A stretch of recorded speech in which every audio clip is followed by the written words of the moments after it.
Hello everyone, কেমন আছো তোমরা সবাই? আশা করি ভালোই আছো, আর আমিও ভালো আছি। তো আমি আজকে কী করছি সেটা দেখার জন্য ভিডিওটা লাস্ট পর্যন্ত কিন্তু দেখতে হবে। আমি আজকে বানাচ্ছি কানের আর মালা। কানের বানানোর জন্য ফার্স্টে আমি কেটে নিয়েছি একটা কাগজের থেকে একটু বড় করে কেটে নিচ্ছি কাপড়।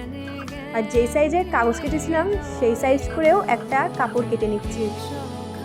এইবার যে বড় টুকরো কাপড় কেটেছিলাম সেটাই কাগজের ওপর আঠা দিয়ে ভালো করে মুড়িয়ে নিলাম, আর যে ছোট কাপড় কেটেছিলাম সেটা আমি পেছন দিকে আঠা দিয়ে লাগিয়ে দিয়েছি।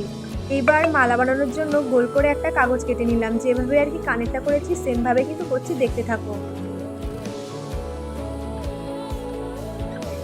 তারপর ফেব্রিক দিয়ে কিছু ডিজাইন করে নিচ্ছি কানেরটার আর মালাটার ওপরে। ডিজাইন করা আমার হয়ে গেলে কটা ঝুমকো লাগিয়ে নিলাম। কানেরটার উপর একটা করে দিয়েছি আর মালাটার উপর 4টে করে দিয়েছি। আমার কাজটা প্রায় শেষের দিকেই। তোমরাও কিন্তু এরকম সহজ পদ্ধতিতে বাড়িতে বানিয়ে পড়তে পারো।